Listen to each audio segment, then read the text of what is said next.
Berapa banyak dari saudara yang ketika saudara datang, saudara tahu. Ketika saudara menaikkan pujian penyembahan, even Tuhan Allah ada di tempat ini. Berapa banyak yang diberkati. Dan lambaikan tangan saudara, boleh sekali lagi tepuk tangannya yang paling meriah buat Yesus Tuhan kita. Hari ini saudaraku, saya akan masuk pada bagian yang kedua dari seri firman Open Heaven. Dan pada bagian yang kedua ini saya akan berbicara tentang level up your finance. Bagaimana membawa keuangan saudara mengalami level up. Dan saya akan memulai saudaraku dengan mengatakan ini. Level up your finance, keuangan saudara dibawa mengalami naik level hanya bisa dimulai. Start with your mindset. Hanya bisa dimulai dengan perubahan pola pikir. Kenapa saya mengatakan demikian? Karena hanya ketika saudara punya mindset yang benar tentang keuangan, ini khusus saya berbicara tentang finance ya, Bapak Ibu. Hanya ketika saudara punya mindset yang benar tentang keuangan, barulah setelah itu level up bisa dilakukan. Selama mindsetnya masih salah, maafkan saya kalau terdengar keras saudaraku, mindset yang miskin hanya akan menghasilkan kehidupan yang miskin. Saya tahu perkataan saya ini keras ya, tapi hopefully saudara bisa menangkap apa yang saya maksudkan. Mindset yang miskin hanya akan menghasilkan keuangan yang miskin juga. Kali ini saya akan membawa sampai saudara bisa memahami bahwa your mindset will create your reality. Itu masalahnya. Ada satu ayat ini di dalam Amsal pasal 24 ayatnya yang ke-7 bagian A ini mengatakan satu yang sangat menarik sekali saudaraku. Sebab seperti orang yang membuat perhitungan dalam dirinya sendiri, demikianlah ia. Dalam bahasa Indonesia mungkin it sounds a bit kayak saudara bingung, ini maksudnya apa ya ayat ini. Tapi dalam bahasa Inggrisnya very clear. For as a man thinketh in his heart, so is he. Saudara menemukan sesuatu yang menarik gak dari perkataan tadi itu? As a man thinketh in his heart, so is he. Ketemu gak nih? Ada something yang menarik tuh. Namanya orang thinketh, berpikir, biasanya di mana? Pikiran ya? Atau hati? Tapi ayat ini ngomong, as a man thinketh in his heart. Kalau hati biasanya harusnya apa? Feeling dong. Tapi enggak. Jangan-jangan ayat ini salah. As a man thinketh, tapi in his heart. Maksudnya apa ya? Kita harus ngerti dulu. Saudara pernah enggak? Atau hanya saya saja? Saudara pernah enggak ngelakuin yang namanya self-talk? Nah itu. As a man thinketh in his heart. Masalahnya saudaraku, tahukah saudara tanpa saudara sadari apa yang berkecamuk, yang saudara pikirkan di dalam hati saudara, yang terus terngiang-ngiang, yang terus berbicara, itulah saudara. Kadangkala tanpa kita sadari saudaraku, kegagalan tidak dimulai dari saudara bangun tidur langsung gagal. Tapi dimulai dari saudara ngomong kayak gini, aku udah gak bisa nih, aku udah gak kuat lagi. Kayaknya kalau dilanjutkan aku akan hancur ini. Aku harus stop. Aku sudah tidak peduli lagi. Saudara mengerti yang saya maksudkan? Perkataan itu dihidupi terus dari hari lepas hari lepas hari, day by day by night. Saudara pernah nggak terkagum-kagum dan heran dengan bagaimana ketika saudara self-talk, kadang jalan itu suara kedengeran loh. Pernah nggak atau hanya saya? Saudara self-talk, tapi bisa ngomong, kayak enggak boleh kayak gitu. Kamu enggak boleh, ini bukan kayak gitu. Pernah enggak? Dan hebatnya, survei membuktikan, Orang yang paling saudara dengarkan dalam hidupmu adalah dirimu sendiri. Kebayang gak saudara, every single day self-talk seperti itu mengatakan kepada saudara, aku sudah gak bisa. Aku gak mampu lagi, aku harus berhenti. Kalau ini dilanjutkan, I will go crazy. Apa yang akan terjadi? You will quit. You will give up. Saya tarik lagi ya saudara, saya butuh saudara untuk memahami ini dulu. Your mindset will create your reality. That's the point. Selama mindset itu tidak diubah, maka your reality will not change. Yang mengerti katakan amin. Hari ini saudaraku, saya ingin mengajak saudara untuk saudara bisa menangkap dulu. Apa power terbesar yang bisa merubah mindset? Bapak Ibu yang sudah menikah boleh angkat tangannya tinggi-tinggi? Oke. Yang sudah menikah lebih dari 5 tahun tetap angkat tangan?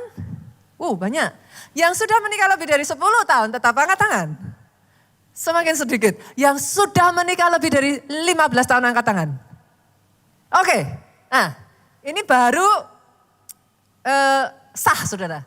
Saudara sudah menikah 15 tahun, saya tanya, bisa enggak merubah pasangan saudara sekalipun engkau sudah tinggal bersama-sama, saudara cekokin terus, saudara omongin terus, ada hal-hal enggak yang tetap tidak berubah? Kalau ini ada yang bilang, bisa pastor, saya pengen ngobrol loh saudaraku. Gimana caranya, bagi rahasianya ke saya gitu saudara. Tapi saudara paham maksud saya? See? Saya mengajak saudara untuk melihat pasangan saudara tidak bisa merubah saudara. Kadangkala jujur ngomong diri kita sendiri Pak, tidak bisa merubah diri kita sendiri. Berapa banyak dari antara saudara yang bisa ngomong sama saya gini, pastor saya tahu yang saya lakukan salah tapi saya enggak bisa. Terus kalau gitu apa power yang bisa merubah mindset? Saya kasih power yang paling besar ya saudaraku. Mau gak nih? Beneran? Beneran? Kalau saya kasih beneran dilakuin gak? Nah mulai diem kan saudara. Power terbesar yang bisa mengubah pikiran saudara dan saya, yang bisa merubah mindset, merubah your future adalah firman. Kenapa? Saudara tahu kenapa? Firman punya power yang begitu besar. Satu, firman itu hidup. Firman itu enggak mati. Firman itu menjadi daging. Firman itu Allah sendiri. Yang kedua, di dalam firman, karena firman itu Allah sendiri, di dalam firman itu terkandung pikiran dan hatinya Tuhan. Berapa banyak yang setuju bahwa saudara dan saya ini diciptakan oleh Tuhan? Kalau ada yang gak setuju, saudaraku kayaknya bahaya deh saudara. Saya yakin kita semua setuju ya, saudara dan saya ini ciptaan. Oke, ada gak di sini ciptaan yang melakukan bertentangan dengan sang penciptanya? Contoh, pernah ngeliat gak garpu protes pengen jadi piring? Kenapa saya nusuk terus? Orang salah paham sama saya, ditusuk-tusuk, nanti mereka berpikir saya jahat. Kenapa gak jadi piring aja? Enak, nerima. Kan? Gak pernah ada yang sakit hati dengan piring. Tapi garpu sakit hati. Pernah lihat gak saudaraku? Atau kursi protes, kok saya didudukin terus?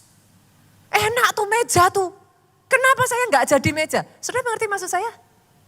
A creation will follow the creator. Ciptaan ini diciptakan sesuai dengan sang pencipta kan? Kenapa firman punya power yang besar? Karena di dalam firman ada blueprint sejati seperti apa Tuhan mau engkau jadi. Itulah pikiran Tuhan, itulah hatinya Tuhan. Banyak kali saudaraku, kita berkata pada diri kita sendiri, I cannot. Saya enggak bisa, Pastor.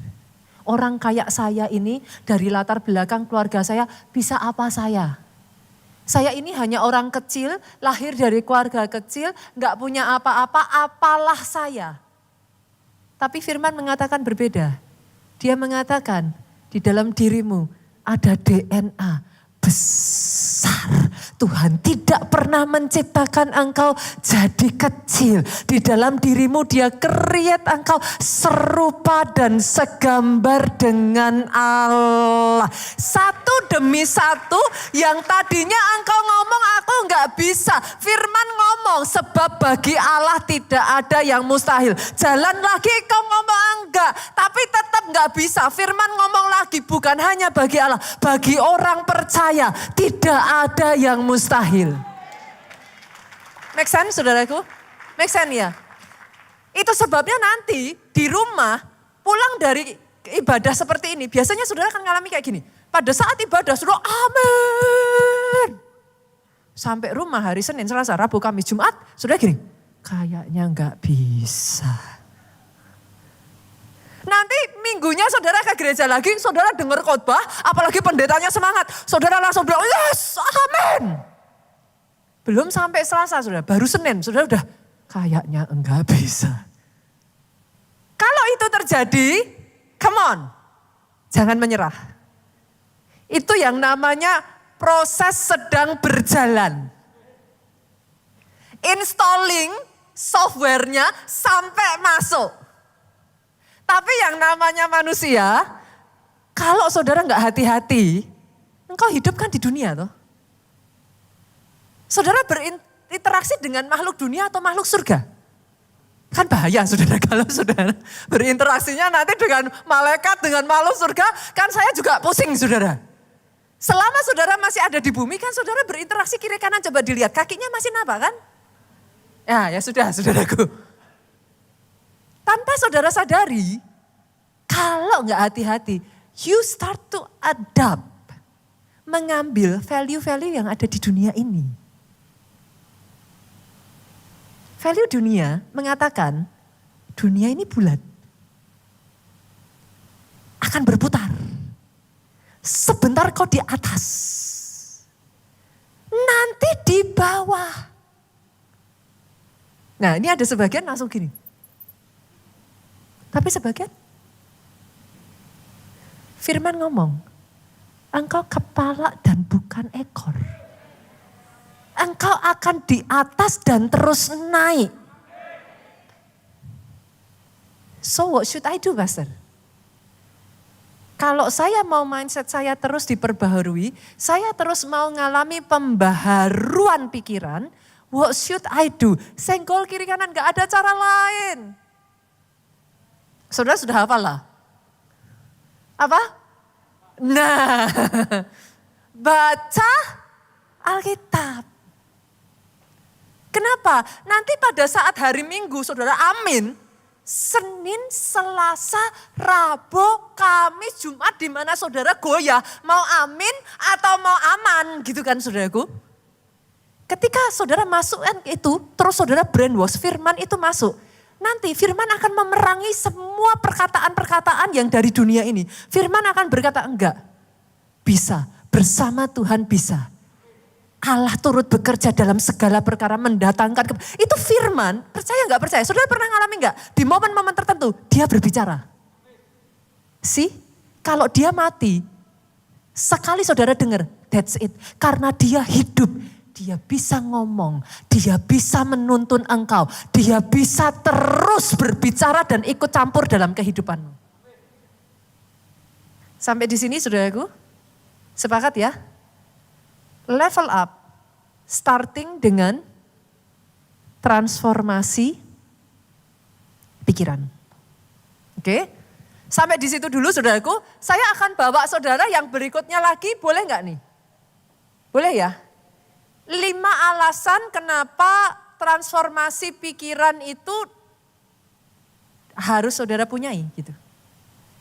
Jadi saya akan membagikan kepada saudara 5 hal yang harus ditransformasikan. Harus diubah. Understanding ini harus dapat dulu. Yang pertama, saudara, 5 hal ya. Yang pertama, simple. Sesuatu itu sampai terjadi, sampai menjadi kenyataan, itu dibutuhkan 2 kali dibangun. Kapan, Pastor? Pertama dibangun di sini, yang kedua baru dibangun di dalam realita. Saya kasih contoh ya saudaraku, Kejadian 11 ayatnya yang ke-6, kita baca ya. Ini cerita tentang Menara Babel, dari ayat ini kita bisa melihat bahwa segala sesuatu itu dibangun 2 kali. Dan ia berfirman, mereka ini satu bangsa dengan satu bahasa untuk semuanya. Ini barulah permulaan usaha mereka, mulai sekarang apapun juga yang mereka garis bawahi, rencanakan, tidak ada yang tidak dapat terlaksana, garis bawahi terlaksana. Sebelum saudara melihat terlaksana, pasti ada rencanakan. Make sense ya? Oke, jadi segala sesuatu dibangun 2 kali. Pastor, what's your point? This is my point. What you see is what you get.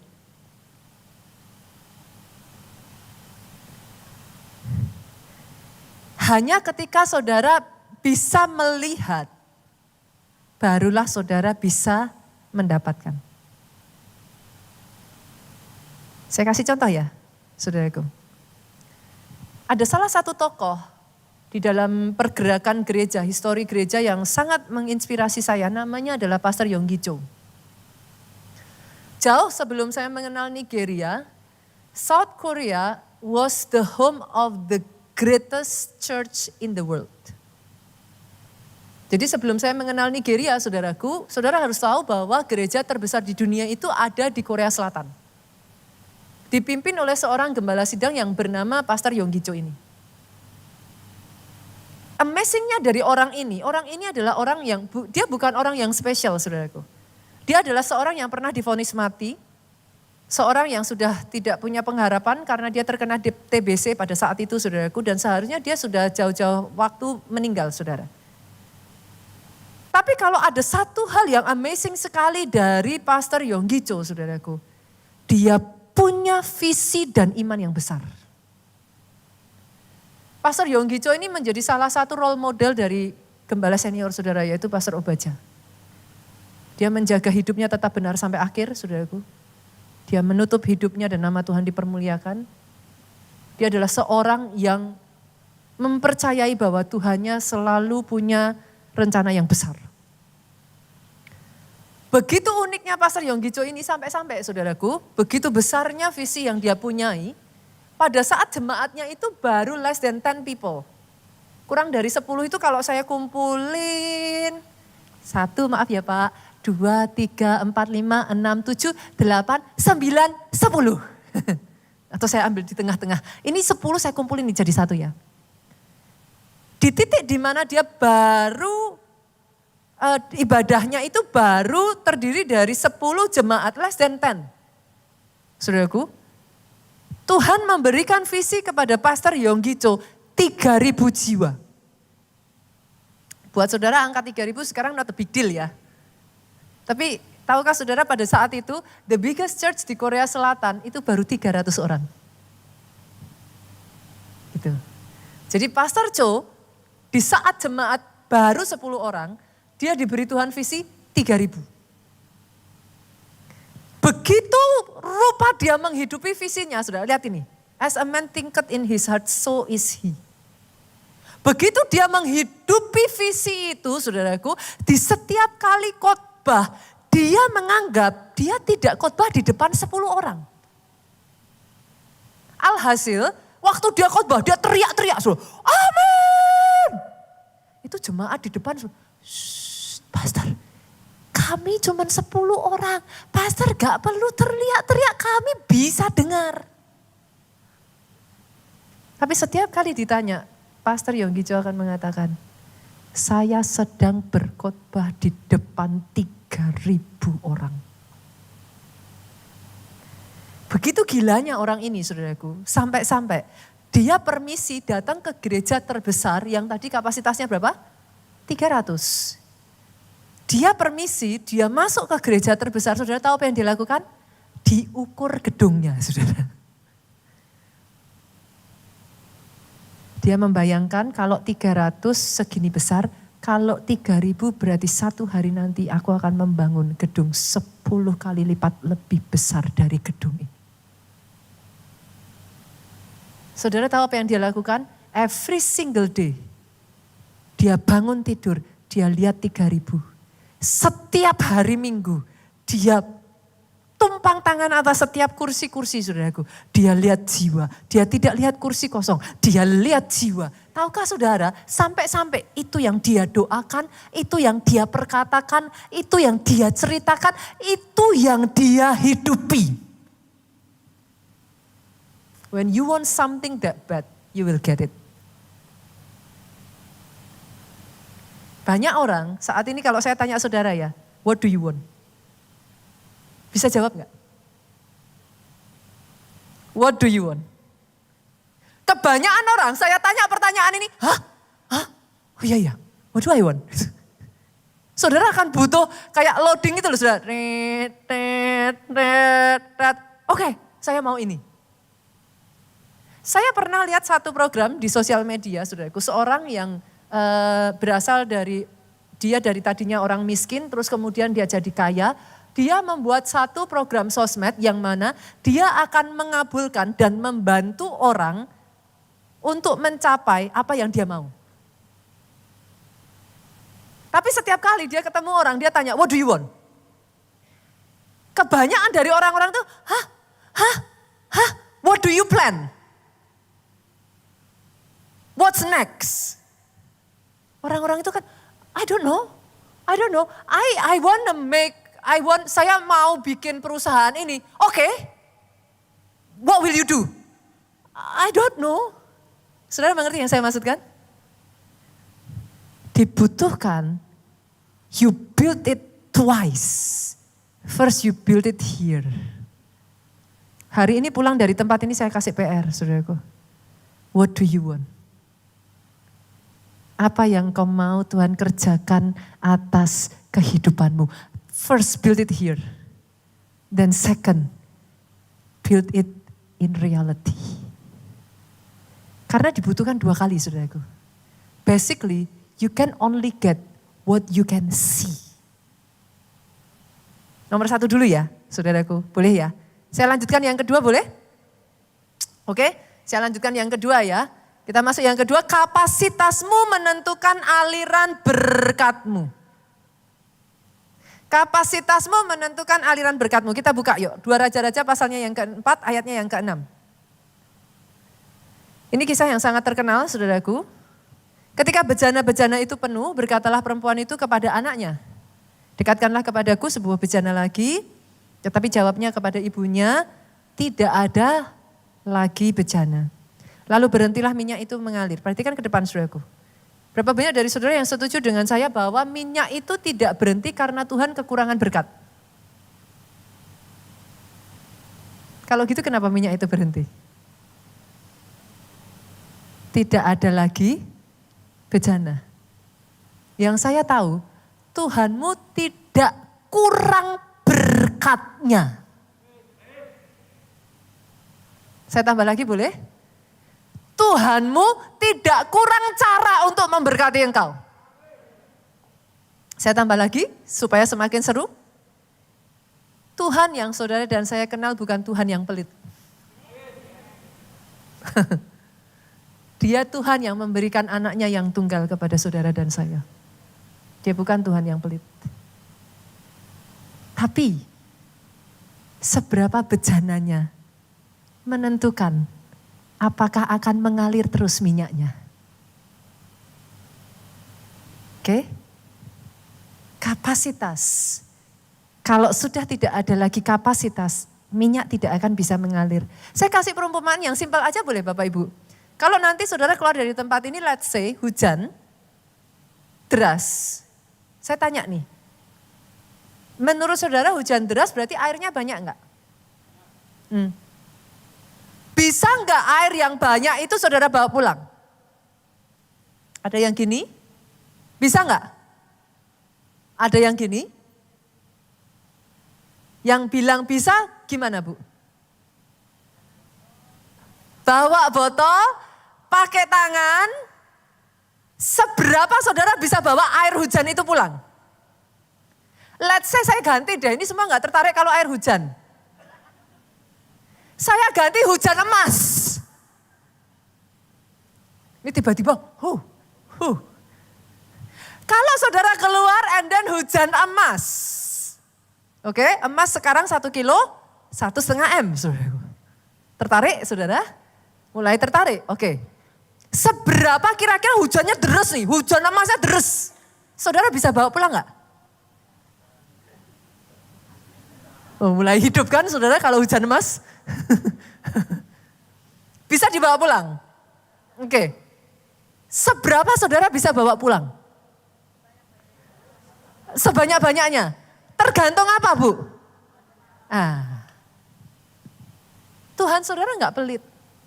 Berkatnya lebih dari siapapun di muka bumi ini, even more than your parents ya. Dia Tuhan yang mau memberkati saudara. The question is not apakah Tuhan mau memberkati, the question is not apakah ada berkatnya. The question is seberapa bejana dan wadah yang kita punya. Kalau wadahnya gelas ya dapatnya gelas, emas segelas. Kalau wadahnya botol ya emas sebotol. Kalau wadahnya ember ya emas seember. Apalagi? Saudara bawa wadah apa lagi? Kalau saudara berpikir, waduh puji Tuhan nih pas hujan emas nih. Daripada gelas, botol, piring, apapun, saudara dirikan waduk. Maka saudara akan dapat emas sewaduk.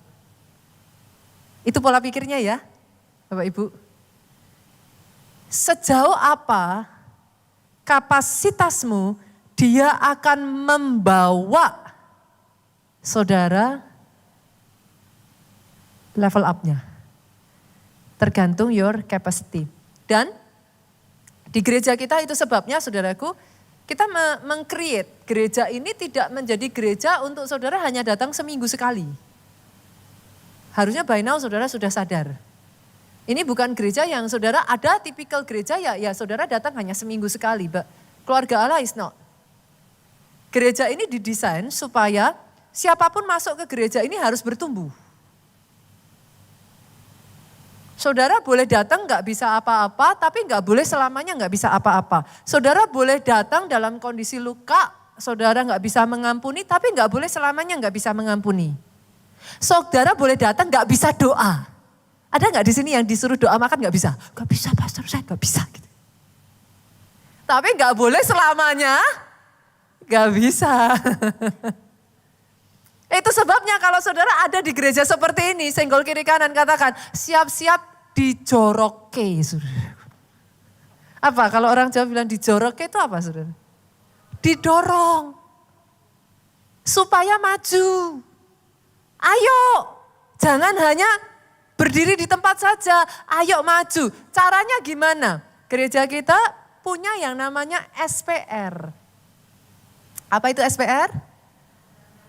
Skema perjalanan rohani. Disuruh apa pastor? Ada satu-satu nanti saudaraku, salah satunya encounter. Encounter akan membantu saudara kalau katakan yang namanya kita manusia, ada gak di sini yang gak pernah sakit hati, angkat tangan? Ada gak di sini yang gak pernah kecewa, angkat tangan? Berarti semuanya pernah sakit hati? Pernah kecewa? Lihat kiri kanan dong, sesama kecewa dan sakit hati dilarang saling mendahului. Semua sama kan? Nah, tapi bagaimana saudara berkemenangan? Kecewa pasti ada, sakit hati pasti ada. Tapi bukan untuk seterusnya. Bagaimana you overcome it and then you win over it. Saudara bisa berkemenangan. Encounter didesain untuk itu. Next yang berikutnya ISBC. Berapa banyak di sini yang pernah menyerah, angkat tangan? Oh jujur saudaraku. ISBC didesain supaya dalam menghadapi masalah-masalah di dalam kehidupan, we do not give up. Ayo jangan menyerah. Intinya saudaraku, this is a church where saudara ini diajak yuk sama-sama bertumbuh. Kenapa? Saya akan bawa saudara ke poin yang berikutnya. Poin yang ketiga, Setiap level punya ujiannya masing-masing. Maksudnya gimana, Pastor? Tuhanmu bukan Tuhan yang mau saudara stuck. Tuhanmu Tuhan yang mau engkau bertumbuh. Itu sebabnya gereja ini enggak didesain supaya saudara stuck. Saudara harus bertumbuh. Poinnya apa hubungannya dengan setiap level ada ujiannya, Pastor? Saya bawa ya. Ada enggak sis yang bisa lulus kelas 1 SD tanpa ujian dulu? Kalau mau naik kelas 2 saudara harus ujian. Nanti lulus kelas 2 saudara mau naik kelas 3 harus ujian. Lulus kelas 3 mau naik kelas 4 harus Saudara lihat patternnya enggak di sini? Kalau saudara mengerti hal itu berarti seharusnya ujian itu punya tujuan apa saudara?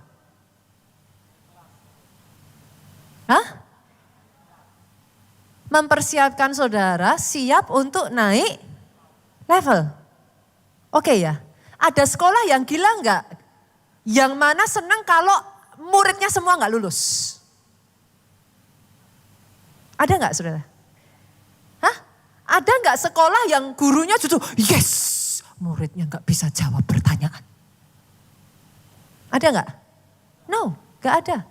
Artinya ujian tidak diperuntukkan supaya saudara hancur. Yang sepakat katakan amin. Ujian tidak untuk menjatuhkan saudara. Ujian mempersiapkan saudara supaya naik level. Kalau saudara sudah punya mindset seperti itu, harusnya pada saat ujian datang apa yang saudara lakukan? Yes. Loh, berarti kan habis itu naik level. Kok tiba-tiba semua gini ya? Saudara mengerti maksud saya? Kalau kita tidak punya mindset yang benar, setiap kali ujian datang kita lari. Nggak mau ujian. Tapi kalau saudara tahu, setelah ujian, saudara naik kelas, saudara naik level, tambah-tambah lagi anugerah Tuhan, tambah-tambah lagi berkatnya. Saya tanya, dihadapi nggak ujian? Hadapin. Doa saya sejak dari hari ini, mindset saudara benar. Sejak dari hari ini tidak ada satupun yang di tempat ini stagnan. Setiap ujian mundur, setiap ujian lari. Tapi sejak dari hari ini, yang baby naik jadi toddler. Toddler naik jadi teenage. Teenage remaja naik jadi youth. Youth akhirnya jadi dewasa. Semuanya dewasa rohani. Sepakat? Oke. Ujian selalu, setiap level itu punya ujiannya. Jangan pernah menghindari ujian. Come on. Besi menajamkan besi, manusia menajamkan sesamanya. Bukan untuk menghancurkan saudara.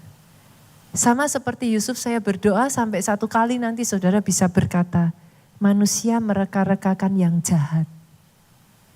Tapi Tuhanku mereka-rekakannya untuk kebaikan. Aminnya boleh yang paling keras, tepuk tangannya boleh yang paling meriah buat Yesus Tuhan kita. Yang keempat saudaraku. Kalau tadi kita sudah belajar, setiap level ada ujiannya. Jangan dihindari, ayo justru bersuka cita ketika ujian itu datang. Yang keempat saudaraku, jangan pernah membandingkan proses Anda dengan orang lain.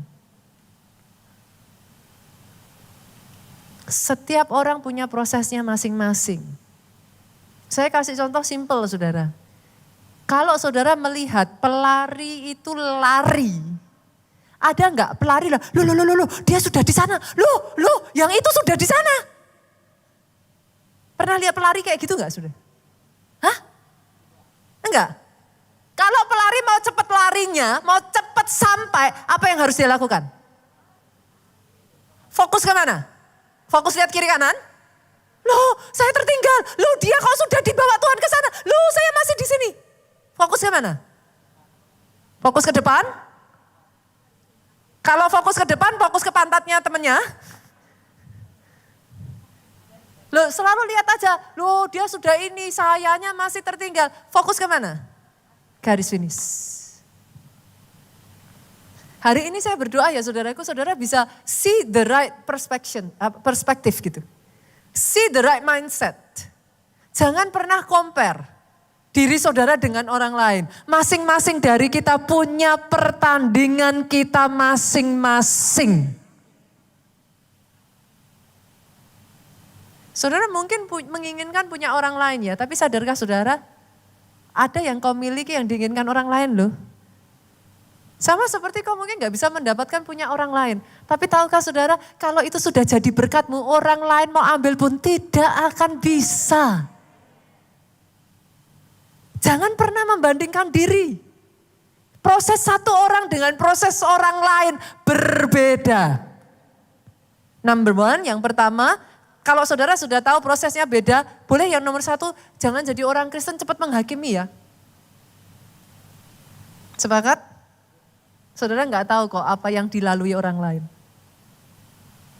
Kalau saudara nggak tahu, serahkan aja pada yang tahu. Jangan menghakimi. Karena firman Tuhan mengatakan, sebagaimana engkau menghakimi, engkau akan dihakimi. Jadi serahkan. Yang kedua, kalau saudara tahu proses setiap orang berbeda, jalani prosesmu. Karena orang lain ada di certain position karena sudah menjalani prosesnya. Kalau saudara langsung masuk ke sepatunya, belum tentu siap. Bisa pun belum tentu siap. Jalani proses masing-masing. Yang terakhir, yang kelima. Ini konsep dasar dulu ya Bapak Ibu ya. Saya kikis satu-satu konsep dasarnya dulu ya. Yang kelima, bertahanlah sampai pintu terbuka, sampai rencana Tuhan, apa yang Tuhan mau level up, itu terjadi di dalam kehidupanmu. Kenapa saya mengatakan seringkali banyak orang punya mindset yang salah tentang bertahan. Ada sebagian orang tanya sama saya kayak gini sudah, pertanyaan yang menurut saya pengen saya cekik sih. Pastor, berapa lama saya harus bertahan? Sorry, bertahan gak ada expirednya. Pastor kok kejam gitu. Ya yes. Petani bodoh mana yang setelah dia menabur tidak bertahan sampai masa penuaian. Saudara gak bisa, saudara menabur berharap saudara menuai, tapi saudara tidak bertahan di masa menuai. Yang namanya bertahan, saudara nggak pernah bisa tanya sama saya, Pastor saya bertahan berapa lama? Bertahanlah sampai rencana Tuhan digenapi atas hidupmu. Bertahanlah sampai waktu Tuhan tiba untuk engkau diangkat. Bertahanlah. Itu sebabnya firman Tuhan berkata, tahan uji. Once again nyebelinnya, tahan uji terbukti lewat ujian. Sekarang make sense gak saudara? Poin-poinnya dapat ya? Oke, nah sekarang dari poin-poin yang sudah ada 5 tadi, segala sesuatu dibangun 2 kali. Yang pertama, dibangun dari sini dulu, baru dibangun di alam nyata. Artinya what you see is what you get. Yang kedua tadi apa Bapak Ibu? Ada yang mencatat gak? Wow, kapasitas menentukan aliran berkat. Saudaraku senggol kiri kanan dicatat. Nanti sampai luar udah lupa loh saudara. Saudara ditanya tadi khotbahnya apa? Aduh, kayaknya hujan emas Mas. Tadi hujan emas deh. Dicatat saudaraku. Jadi biar gak lupa. Nanti apa firmannya gitu kan. Jadi yang kedua apa? Kapasitas menentukan aliran berkat. Yang ketiga apa? Setiap level ada ujiannya. Yang keempat apa? Proses setiap orang berbeda. Jangan bandingkan dengan orang lain. Yang kelima, bertahan sampai selesai. Loh itu ada firmannya loh saudara. Sebab yang bertahan sampai kesudahannya yang selamat. Loh, ada firmannya itu. Jadi kalau saudara nanti tanya, pastor mau berapa lama lagi saya harus bertahan? Bertahan sampai selesai. Sepakat ya? 5 dasar ini saudara dapat dulu, sekarang saya bawa next. Karena beberapa kali saya menemukan di gereja kita itu kan selalu dibagikan nilai-nilai rohani, saudara. Because this is church. Mau dibagikan nilai apa lagi gitu kan, saudaraku? Ya pasti nilai rohani. Tapi seringkali saya menemukan ada orang-orang yang setelah dengar itu masih gini, terus saya harus apa ya, pastor? Saya jadi ikut pusing, saudara. Hah? Harus apa ya? Tadi kayaknya sudah dibagiin gitu kan. Nah, saya hari ini akan mencoba, saudara, khususnya di bulan Februari ini, kita akan mencoba untuk menambahkan kepada setiap jemaat ini financial wise. Karena ini sedang berbicara tentang financial, open heaven. Basically berbicara tentang langit terbuka, berbicara tentang financial. Saya akan menambahkan, boleh nggak nilai-nilai financial, hopefully tidak terlalu duniawi. Nanti ada yang tanya, Bu Nita kok bagiinnya kok ini? Kan di gereja gitu kan. Nah, karena saya ingin memperlengkapi juga supaya secara sisi rohani kuat, tetapi pemahaman keuangan juga harus kuat. Boleh ya? Saya bagi menjadi 2, saudaraku. Yang pertama adalah buat saudara yang saudara bekerja di bawah orang lain. Berarti dalam hal ini mungkin saudara profesional, mungkin saudara seorang karyawan, apapun itu, saudara bekerja di bawah orang lain. Itu yang pertama. Yang kedua, saudara running your own business. Saudara punya bisnis usaha saudara sendiri. Saya sering ditanya, mana lebih baik, pastor? Mana lebih baik? Karena seringkali kalau saudara nggak hati-hati, sosmed selalu mengatakan loh saudaraku, wah kamu harus bekerja sendiri. Jangan bekerja di bawah orang lain. Nanti dulu saudara. Menurut saya, dua-duanya sama-sama baik. Kenapa saya katakan demikian? Kalau memang saudara punya kemampuannya untuk bekerja sendiri, that's good. Tapi harus disadari juga loh saudaraku, seorang bisnismen punya resiko yang jauh lebih besar. Banyak orang mau hanya berkatnya, nggak mau tanggung jawabnya. Sebaliknya saya melihat orang-orang tertentu juga ya saudara, ketika dia bekerja sendiri justru malah nggak bisa. Apakah itu berarti dia kalah baik? Enggak. Everybody wired differently. Setiap orang beda. Saudara nggak bisa ngomong bahwa, oh berarti kamu lebih lemah. Oh berarti kamu kalah hebat. Nggak bisa. Saya melihat ketika dia bekerja sendiri malah hancur. Ketika dia bekerja di bawah orang lain justru naik, melejit dan prestasinya hebat. Make sense Bapak Ibu? Oke. Kenapa saya bedakan menjadi 2? Karena memang ada berbeda, sedikit berbeda saudaraku. Oke, saya tarik ya, yang pertama dulu ya. Buat saudara yang bekerja di bawah orang lain. Maka yang pertama, prinsip yang pertama yang harus saudara pegang.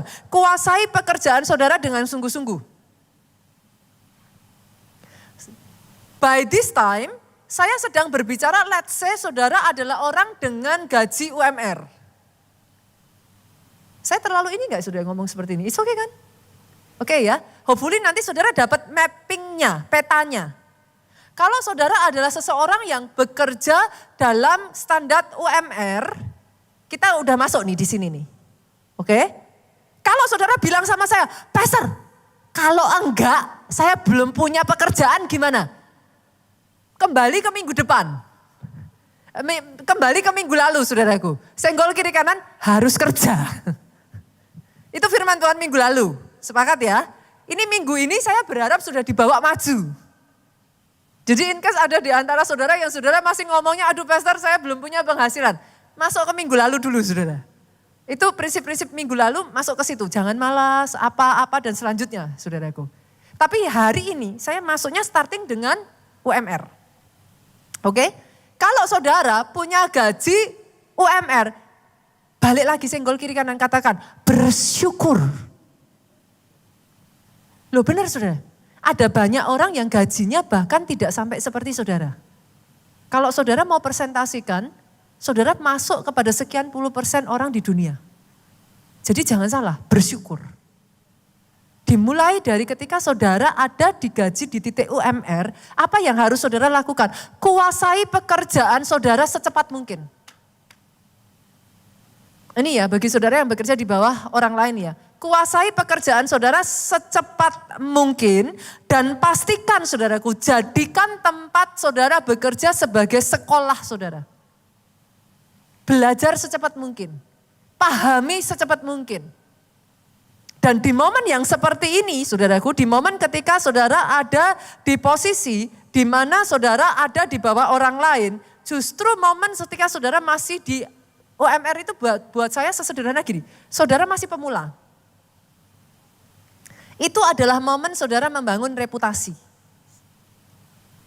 Jadi ini momen yang paling tepat, setiap kali saudara diberikan kepercayaan, kerjakan sebagus mungkin.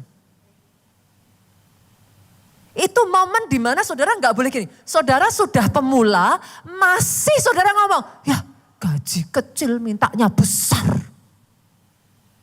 Terus mau dapat apa saudara? Saudara mengerti maksud saya?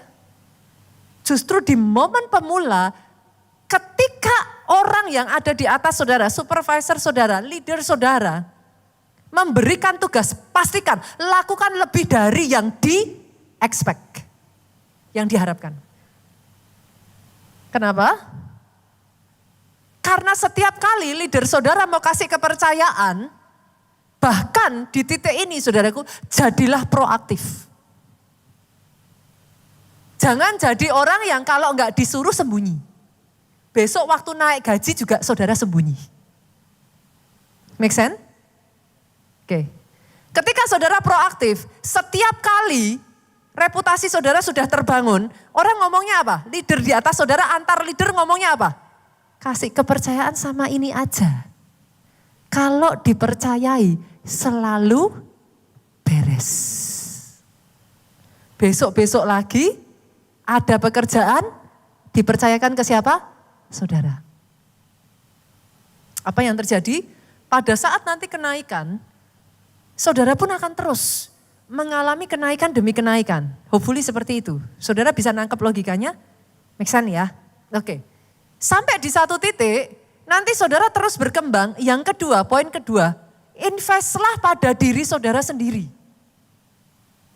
Artinya apa? Dari jumlah yang saudara terima, jangan dihabiskan. Banyak orang posisinya masih pemula, jumlah yang diterima seberapapun habis. Gak bisa saudaraku. Ini adalah momen yang sangat baik untuk saudara mendisiplin diri. Ingat satu hal ini, everything start small. Pohon sebesar apapun dia mulai dari biji. Everything start small. Kalau sejak dari kecil engkau tidak bisa mendisiplin yang kecil, dikasih besar, bahaya. Lihat kiri kanan, katakan kata nenek itu berbahaya. Kalau dikasih 1 juta aja saudara nggak bisa mengelola, bayangkan 100 juta di tangan saudara justru lebih bahaya kalau habis. Masing-masing itu ada fasenya saudara. Setidak menyenangkan itu, semua itu ada fasenya. Ketika masih fase kecil, belajarlah mendisiplin diri saudara. Sepakat? Yang ketiga ya, lanjut lagi ya. Kalau saudara sudah terus saudara bisa mempertahankan nih dengan gaji yang Tuhan berikan seberapa, saudara bisa hidup dengan gaji itu. Saudara sudah siap untuk masuk yang ketiga. Yang ketiga apa? Kelola keuangan dengan bijak. Kenapa? Karena di momen ini saya berharapnya saudara dari UMR sudah naik dong. Enggak UMR terus dong. Kan kalau skillnya bertambah, saudara dipercaya lebih kan makin lama makin naik. Oke, setelah saudara naik, next yang berikutnya yang paling bahaya, jaga lifestyle. Wah itu bahaya sekali saudaraku.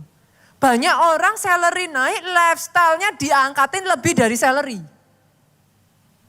Kalau sudah seperti itu mau berapa aja habis saudara. Di Jakarta ini saudara mau nyebut angka berapa? berapapun habis kok. Pertahankan lifestyle. Kenapa? Karena saya mau membawa saudara ke level yang berikutnya lagi. Level berikutnya lagi, ini sekali lagi ya. Ini saya bawa dari 0 sampai saudara meniti tangganya ya. Level berikutnya lagi adalah mulai yuk punya visi untuk bisa menyimpan saudara, menabung. Menabung itu bukan apa-apa, sesederhana gini. Saudara nggak akan bisa maju kalau berapapun habis, itu aja simpelnya. Saudara harus mulai bisa naik level ke berapapun selalu sisa. Saya butuh itu dulu sebagai landasan. Kenapa? Next saya akan bawa kepada kemandirian finansial. Kalau saudara sudah berapapun sisa, nanti saudara akan mulai bisa membangun yang namanya passive income. Jangan salah loh, saudara kerja sekian waktu, sekian tahun, kalau saudara nggak hati-hati, ada banyak orang kerja hanya untuk habis. Nggak pernah bangun passive income. Nggak pernah membangun sesuatu yang bisa menghasilkan lagi. Akhirnya yang terjadi kayak anak saya, saudaraku. Anak saya baru belajar nih, Jen baru aja belajar keuangan. Saya tanya, Jen, kamu dapat uang banyak nih. Wah, setelah ini apa? Dihabiskan, Mom. Saya lihatnya, saya kaget, sudah. What?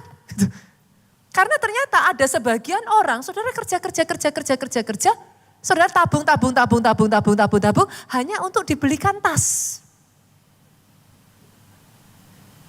Duh, saya enggak mengatakan, ini langsung yang suami-suami langsung.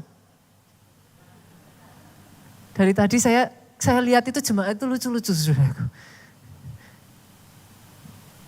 Saya tidak mengatakan bahwa saudara enggak boleh beli tas ya, saudara. Setiap orang itu masing-masing nanti akan ada momennya. Saudara kerja kalau enggak untuk dinikmati juga untuk apa?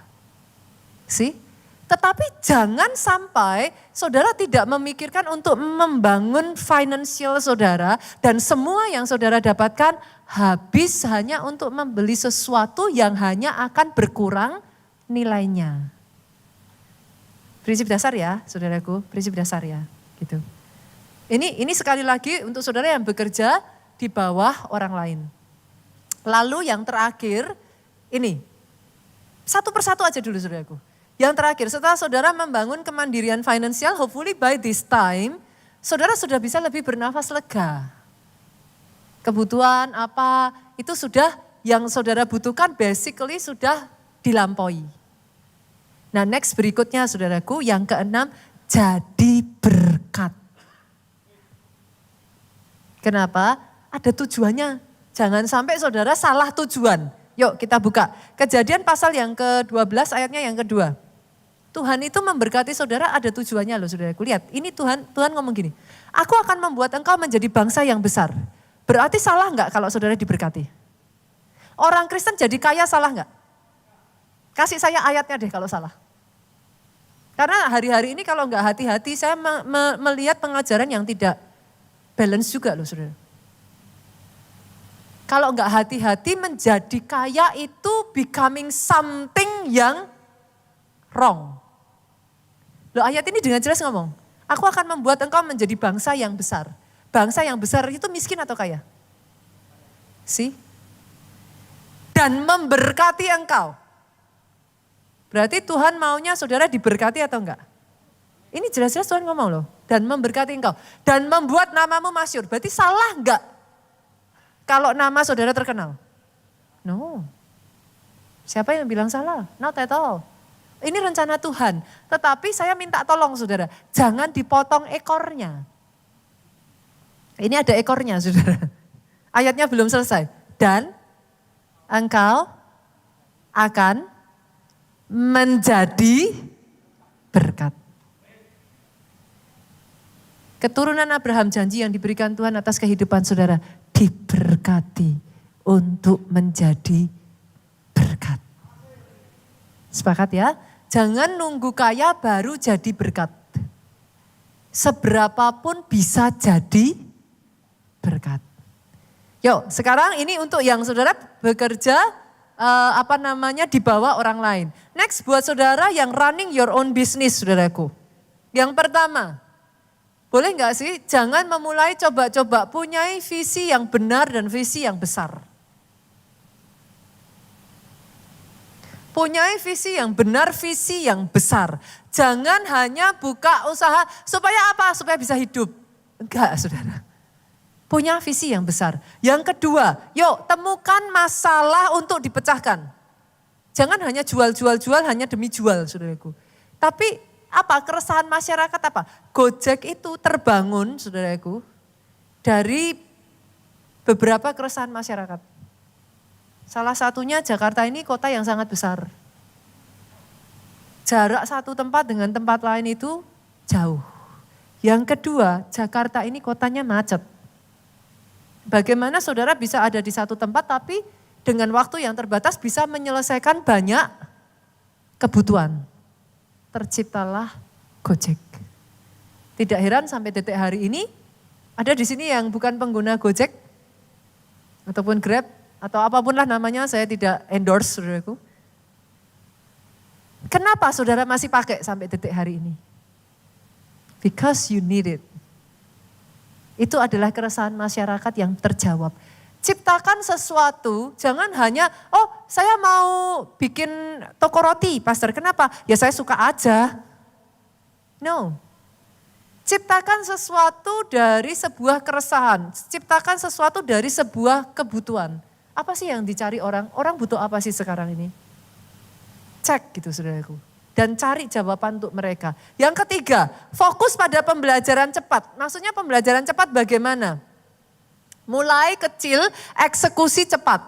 Jangan nunggu sempurna dulu baru mulai. Banyak pengusaha mau bikin bisnis, saya tanya. Loh katanya sudah mau bikin, gimana? Ah belum pasar, saya belum siap. Tahun depan saya tanyain lagi, loh gimana? Jadinya gimana? Belum pastor, saya masih jauh pastor, masih persiapan ini kita masih ini itu dan lain sebagainya. Oke. Tahun depan saya tanyain lagi, sudah belum? Belum pastor, saya masih belum siap. Mau sampai kapan saudara? Start small, it's okay if it's not perfect. Mulai. Dari situ saudara bisa mengevaluasi, saudara bangun, saudara mulai satu demi satu disempurnakan. Yang keempat, jangan mau jadi Superman.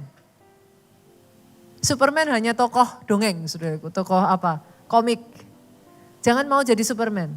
Maksudnya bagaimana? Bangun tim yang hebat, bangun tim yang kuat. Zaman sekarang ini kalau saudara nggak punya tim, semua serba buka toko. Pastor, hanya saya yang bisa jaga tokonya.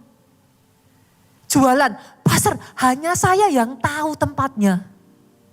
Nanti berikutnya lagi, mau bangun lagi, pastor, hanya saya yang bisa. Ya nggak akan bisa berkembang, saudaraku. Saudara harus punya tim, harus teamwork. Gitu. Yang kelima, yuk. Gunakan teknologi untuk skalabilitas. Maksudnya gimana? Zaman sekarang ini revolusi teknologi menurut saya, saudara. Mau nggak mau kalau saudara skalanya mau lebih besar, ya teknologi harus diikut sertakan. Harus terbiasa, saudaraku, kalau saudara ngomong, tapi saya nggak tahu pastor, tapi saya gaptek pastor. Saat ini sangat banyak perusahaan besar, saudaraku, bahkan universitas-universitas besar, saudara, seperti Harvard, Oxford, Stanford. Mereka memberikan pengetahuan-pengetahuan ataupun pelajaran-pelajaran gratis tentang teknologi. Ya sekarang mau nggak mau ya saudaraku, ya harus belajar AI. Mau nggak mau saudara harus satu persatu bisa menguasai. Karena ini perkembangan udah sangat cepat sekali saudaraku. Kalau saudara nggak menguasai semuanya itu, sehebat apapun akan tertinggal loh. At least kalau saudara tidak bisa, cari cara ada orang yang bisa untuk mengajari saudara. Dan akhirnya saudara merevolusi juga pekerjaan yang saudara lakukan gitu. Dan yang terakhir saudara, saya akan tutup dengan ini, yang terakhir. Bangun jaringan yang kuat.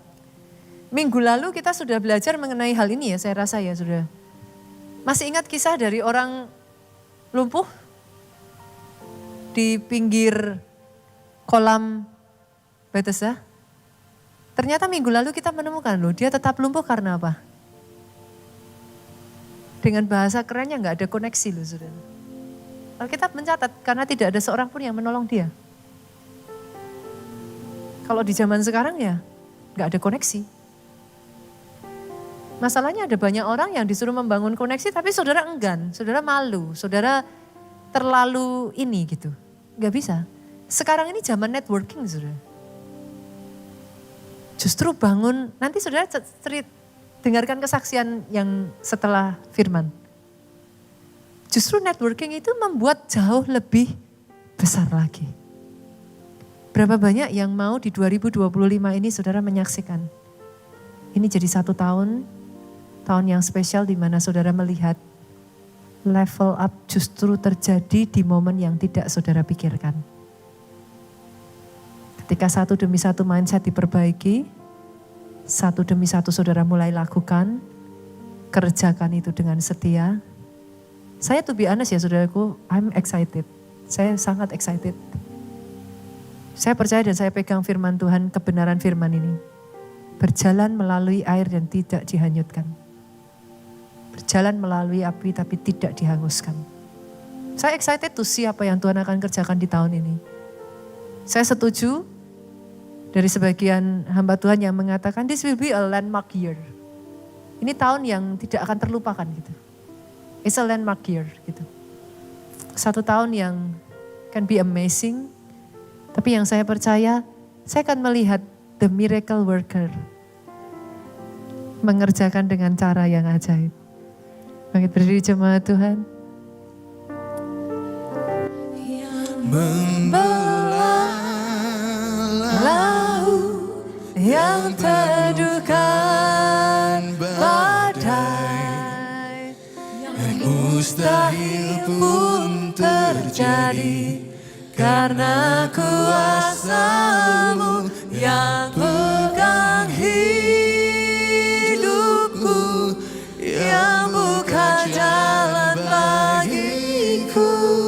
Siapa dia? Kau pembuat mujizat sejati. Kau katakan yang membelah laut, yang memecahkan badai, yang mustahil pun terjadi karena kuasa-Mu yang pegang hidupku, yang buka jalan bagiku.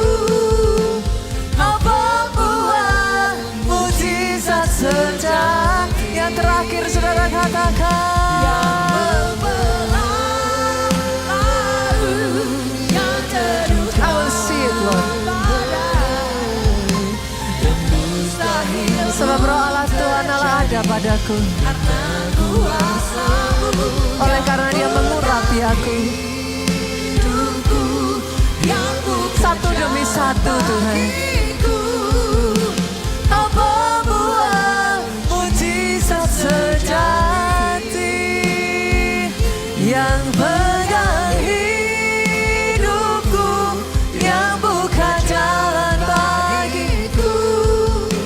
Kau pembuat mujizat sejati, yang pegang hidupku, yang buka jalan bagiku. Sama-sama katakan, Kau pembuat mujizat sejati.